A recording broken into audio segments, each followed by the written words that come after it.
খেলা হবে হে সত্যি, এবার খেলা হবে। বাংলা নিজের মেয়েকেই চায়। এই স্লোগানকে সামনে রেখে জেলা তৃণমূল কংগ্রেসের জোর কদমে চলছে প্রচার পর্ব। বিধানসভা নির্বাচনের দিনক্ষণ ঘোষণা করেছে নির্বাচন কমিশন। বাংলা নিজের মেয়েকেই চায়, এই স্লোগানকে সামনে রেখে বর্ধমান পৌরসভার ১৯ নম্বর ওয়ার্ডে রবিবার সন্ধ্যায় দলীয় এই স্লোগানের আনুষ্ঠানিক উদ্বোধন করলেন পূর্ব বর্ধমান জেলা তৃণমূল কংগ্রেসের সহসভাপতি আইনুল হক। এছাড়াও উপস্থিত ছিলেন অপর সহসভাপতি মেহবুব রহমান।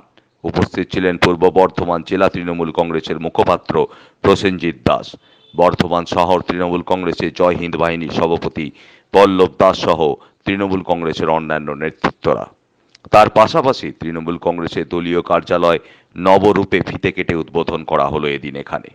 বাংলা নিজের মেয়েকেই চায়, এই স্লোগানকে সামনে রেখে রাজ্য জুড়ে চলছে তৃণমূলের প্রচার পর্ব।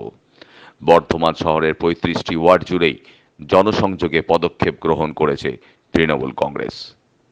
তোমাদের দলের আসল লোক কারা ওরা বলতে পারবে না, কারণ আমরা বলি ওই পার্টিটা আজকে শুধুমাত্র জঞ্জাল পার্টি না, ওটা ১২ ভাজা পার্টিতে রূপান্তরিত হয়েছে। ক্ষমতার লোভে সবাই ওখানে চলে যাচ্ছে। সেই জায়গায় দাঁড়িয়ে বাংলার মানুষ স্লোগান তুলেছে, আজকে বুঝতে পারছেন, বাংলা নিজের মেয়েকে চায়। বাংলার নিজের মেয়েকে চায় মানে মমতাকে চায়, যে মমতাময়ী মায়ের মতো প্রতিদিন মানুষের পাশে থাকেন, সুখে থাকে, দুঃখে থাকে, বিপদে থাকে, আপদে থাকে। যখন সবাই ঘরের মধ্যে বন্দী, উনি রাস্তায় নেমে মানুষের পাশে থাকার চেষ্টা করেন।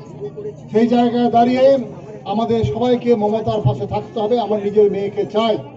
আর একটা কথা বলবো, সবচেয়ে গুরুত্বপূর্ণ কথা, আজকে আপনারা দেখতে পাচ্ছেন যে বিজেপির বিরুদ্ধে লড়াই করতে, একটা ফ্যাসিবাদী শক্তি তার বিরুদ্ধে লড়াই করতে আজকে কংগ্রেস পারছে না, আজকে সিপিএম পারছে না, কেউ পারছে না। একমাত্র মমতা বন্দ্যোপাধ্যায় পারেন বিজেপিকে ঠেকাতে।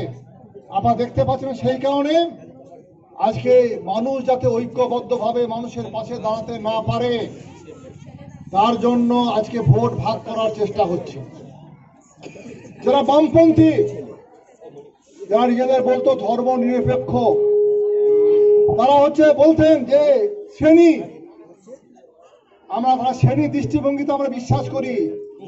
আজকে ১৯ নম্বর ওয়ার্ডে আমাদের একটি অফিস উদ্বোধন ছিল এবং তার সঙ্গে সঙ্গে আমাদের জেলার ২ সহসভাপতি মাননীয় মেহবুব রহমান স্যার, মাননীয় আইনুল হক স্যারকে আমাদের ১৯ নম্বর ওয়ার্ড তৃণমূল কংগ্রেস কমিটির পক্ষ থেকে অভিনন্দন শুভেচ্ছা জানানো হলো।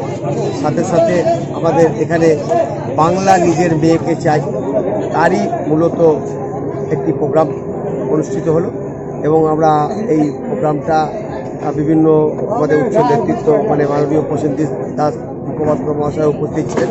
বক্তব্যের মধ্যে আগামী দিনে আমাদের দল কীভাবে সাফল্য আসবে তার কিছু খতিয়ান আগামী ১০ বছরে তুলে ধরলেন এবং আমরা আগামী দিনে আমাদের দিদি মুখ্যমন্ত্রী হচ্ছে নিশ্চিত, এই বার্তায় আমরা মানুষের কাছে দিতে চাই। পূর্ব বর্ধমান থেকে অসিত রাউত।